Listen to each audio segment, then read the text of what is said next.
Hello, everybody. Ditmar here again with Lock Network IT Consulting. Thank you very much for joining me again for another session. Today we'll start the topic about VPC, Virtual Port Channel. So the previous module we talked about VDC, which is how to take one box and divide it into multiple boxes. Today we'll see the concept of VPC, which is the opposite. The idea is you have one switch, you have one box, two boxes, and through using Ethernet, we're gonna make them has one big chunk of one big virtual box. So we're gonna create one virtual switch out of two switches, two physical switches. The opposite of the VDC. So on the VDC, virtual device context, we have one switch. From one switch, we're moving into multiple switches, multiple contexts. Now we are talking about VPC, where we have two switches and we are moving into one switch. And this lab, we're going to talk about some interesting cases. My topology, we're going to use what we call the back-to-back VPC, but also we also talk about end-host VPC. So I have a Nexus 3K, 9K. Let's say NX OS 3. This is one switch. We're gonna connect it to NX OS 4, and we'll connect this one to a normal catalyst switch. Then we're gonna create our virtual port channel between the two. So the connections from the switch can go to either of those Nexus 3 or 4. But we also have the NX OS 1, NX OS 2, which also gonna be part of a VPC. Now we're gonna create this cross connection between the ports, and obviously all this will be part of the same VPC. That's physically. So logically, what do we have? This design, when we talk about how is it gonna be logically, is we're gonna have one switch, two switches, and three. This is the catalyst. Two links to the catalyst and four links going up to the top switch. Here we have the NX OS 1 plus NX OS 2. On the side we have the NX OS 3 plus NX OS 4. Make sense? So that's the configurations we're going to talk about. We have one host connected on this side, on the catalyst. Let me name it catalyst. And we have another host here connected on the NX0304. Now this configuration we will focus only on the VPC side, but it's very important because on top of this topology, we will configure HSRP. We will configure the Anycast gateway.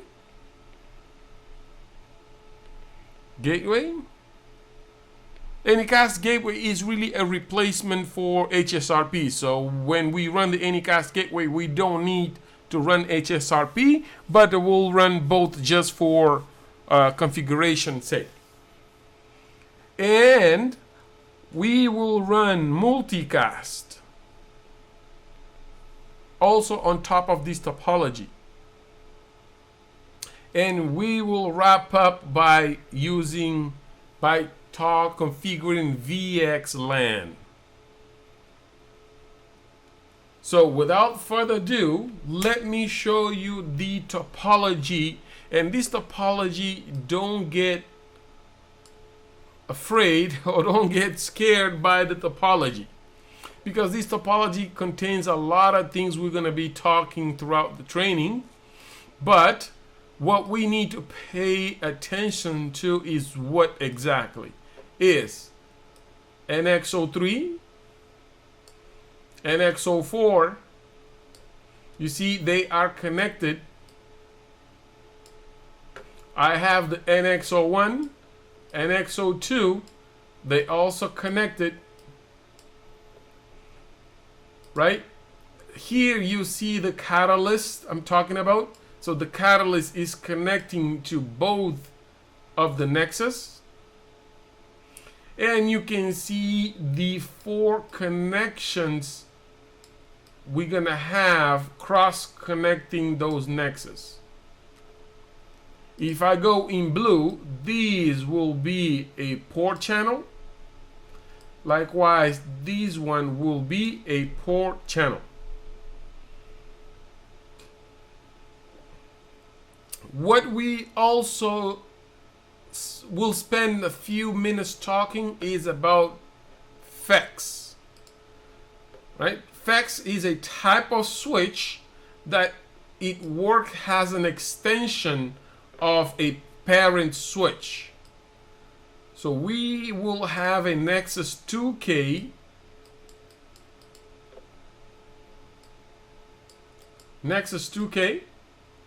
and this Nexus 2K, we will dual home the Nexus 2K to a parent switch. Of course, port channel and also a port channel. So all these other devices, we will use them, but as we progress. Note also we have this management switch, and each of if I go on let me take blue here. If I go on this one, you see we have this management interface, right? Each of the switches has a management interface connected to that out-of-bound management switch.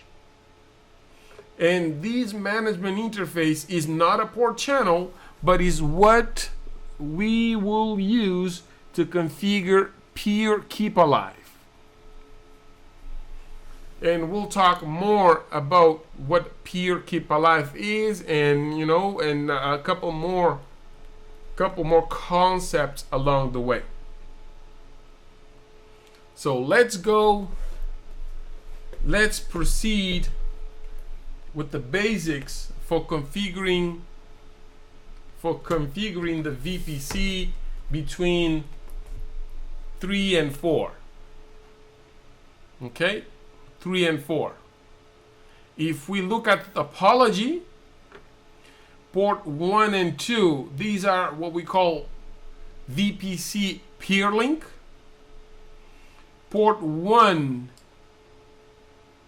on both of the nexus, these are going downstream to the catalyst. This is what we call peer member.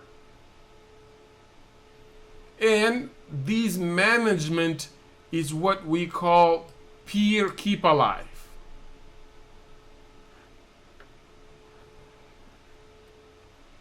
So let's try to build that config. So if I bring my CLI, bear with me 1 second. What I need to bring is my NX03. I also need to bring my NX04 and my switch number 2.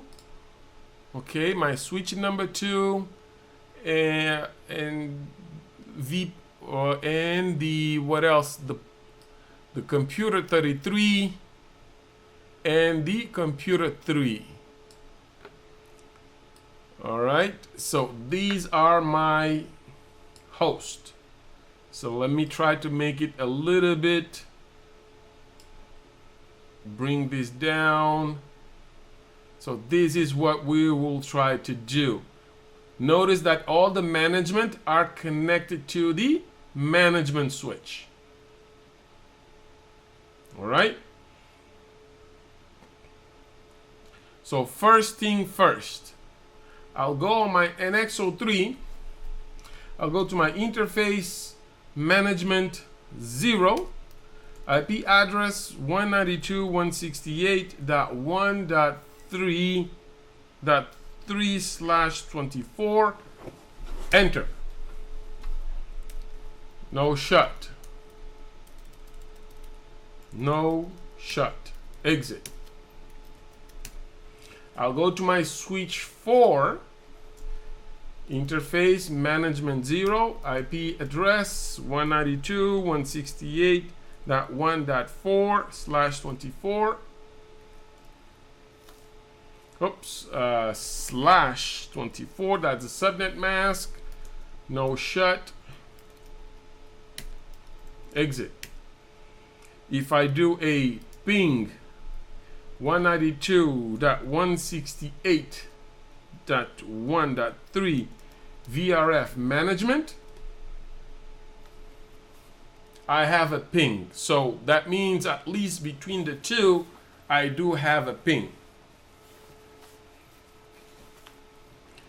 Next step is to configure, to configure VPC. But to configure VPC, we have to start the future. Remember that in Nexus is a feature-based platform, and the couple protocols that we need to make this happen is future VPC, right? Because we need that feature, and we also need feature LACP. These are two critical features that we need to enable on both devices. Feature VPC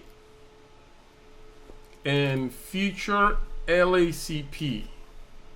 All right. Now, we need to create the VPC domain. Each switch or each context can only be part of one VPC domain. And the VPC domain needs to be unique on your infrastructure, because the ID we assign to a VPC domain, that is the ID that tricks all the other boxes that they are the same device. So like I said, we're going to be using back-to-back VPC between NX03 and NX04. Right? Let me bring this one back again. So we talk about using these two devices. Now, this ID 1 needs to be different than the ID number 2. So the ID 1 needs to be different than the ID 2. Because when these switches, when they sending the port channel downstream or upstream, those ID are going to be used to differentiate the boxes. Therefore, if we use the same number on both devices, we're going to cause confusion. What I mean is, so for me, I will try to create a meaningful name to represent those two boxes. Okay? So let's try to do that. On NX03, I'm going to say VPC domain. I need to give it a number. I'll give it 3 to 4, representing Nexus 3 and 4. Enter. Likewise, I will say VPC domain 3 to 4. Okay, so there you go. I am enabling the VPC on those devices. Next thing is, remember the order of operations we talked about previously. For the VPC to come up, the first thing is the peers, they need to detect each other by using the peer keep alive. Peer keep alive can be any interface as long as they can ping each other, they have reachability. But ideally, best practice is to use the management interface. And that's why we configured the management interface on the previous step. So therefore, my first action is to say peer keep alive destination, I'm gonna say 192.168.1.4. Okay, so that is my source is 192.168.1.3, and I'm gonna say is on part of the VRF management. I'm gonna do the reverse on this other side. Peer keep alive destination 192.168.1.3, source 192.168.1.4, VRF management, enter. Right? That's the peer keep alive. If I do show VPC, I should see here that peer is alive. You can see it on this side. So they are, at least they are able to detect each other. Now, for the VPC to form, the VPC peer link needs to form. Because that's how the boxes will work to synchronize some of the information. Right? The VPC peer link needs to work. Now, the VPC peer link must be a port channel. So we see on the diagram we're using interface 1/2 and 1/3. We cannot use a physical interface to be a peer link. It needs to be a port channel. It could be a port channel with only one interface, but the command, it's only available on a port channel. My next step, I already enabled the LACP. So I'm going to say interface Ethernet 1/2-3, channel group mode, channel group 1, mode active. Mode active. So enter. No shut. Same on the other side. Interface Ethernet 1/2-3, channel group 1, mode active. No shut. Interface port channel 1, switch port mode. I'm gonna make it first of all a switch port mode trunk, and then VPC peer link. No shut. Likewise, interface port channel 1, switch port mode trunk, VPC peer link. No shut. Now, when we enable VPC on a port channel, when we enable the VPC peer link, look at what happens. Show run interface port channel 1. The network is automatically set. The spanning tree is automatically set to be network, which means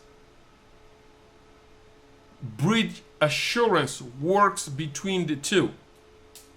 But there are other protocols that happens between the two. So now I'm good to do show VPC to VPC, show VPC to see the details. Look what I have now.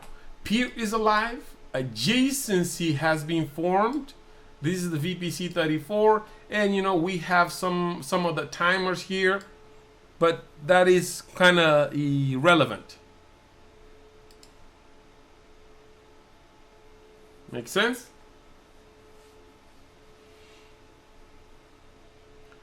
Right. Now let's go and check how do we configure the peer members that it's supposed to go down to the switch number 2. From the switch number 2 perspective, what I have to do is what? Conft interface range gig. Let me do this just to make sure I don't have anything. Default interface gig 0/1 0/2. If I do show ether channel summary, show ether channel, I don't think ether, oh, show ether channel summary. Okay, I have a ether channel 10 there. Let me do no interface port channel 10. So that's completely gone. Do show ether channel summary. No ether channel at all. So interface range gig 0/1 -2. I'm going to say channel group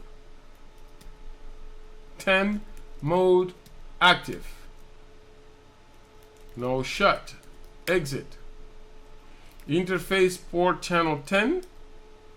Switch port mode trunk. That's it.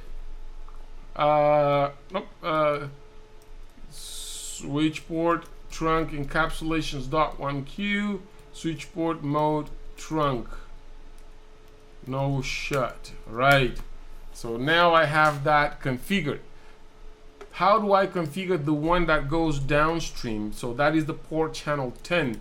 I simply need to go to interface on NX03 and say interface Ethernet 1/1. That is the one that faces to the catalyst switch. Channel group 10 mode active.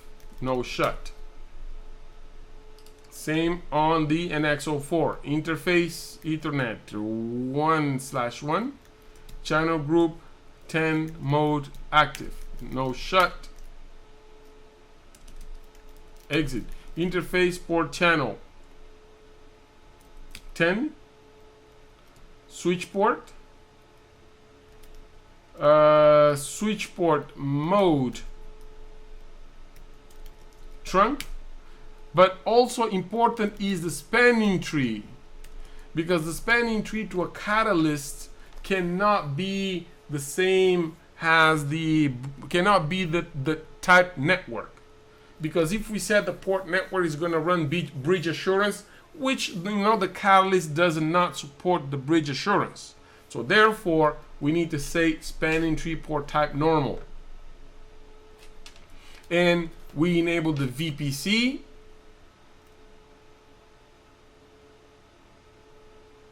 Take a time while we're waiting. Let's go for this on the NX03 interface port channel 10. Switch port trunk encapsulation. Switch port mode trunk.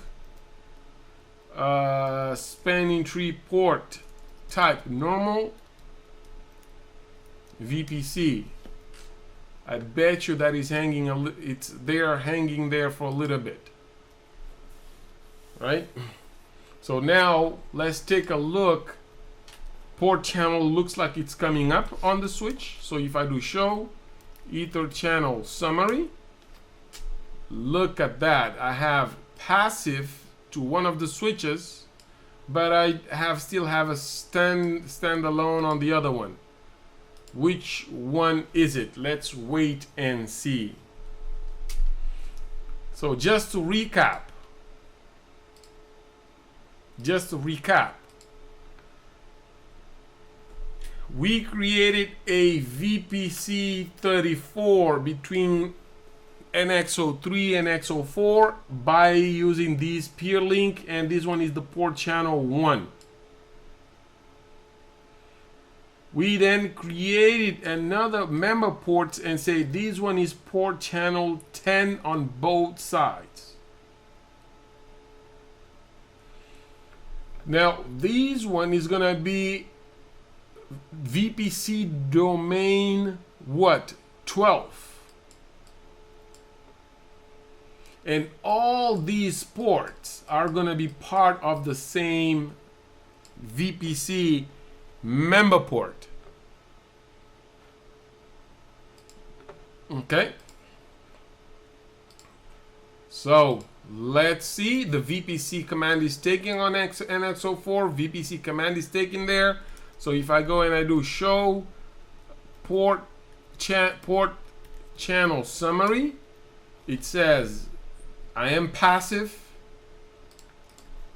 Show port channel summary. This one says also I am passive. And if we look at this switch and we run the same command and it tells me, well, I am passive. Make sense? Now let's take a we could take a look on the switches 1 and 2, but for now I want to show you I want to focus specifically on these couple switches because there is some requirements, some basic requirements we need to do. Now let me show you one thing. If I do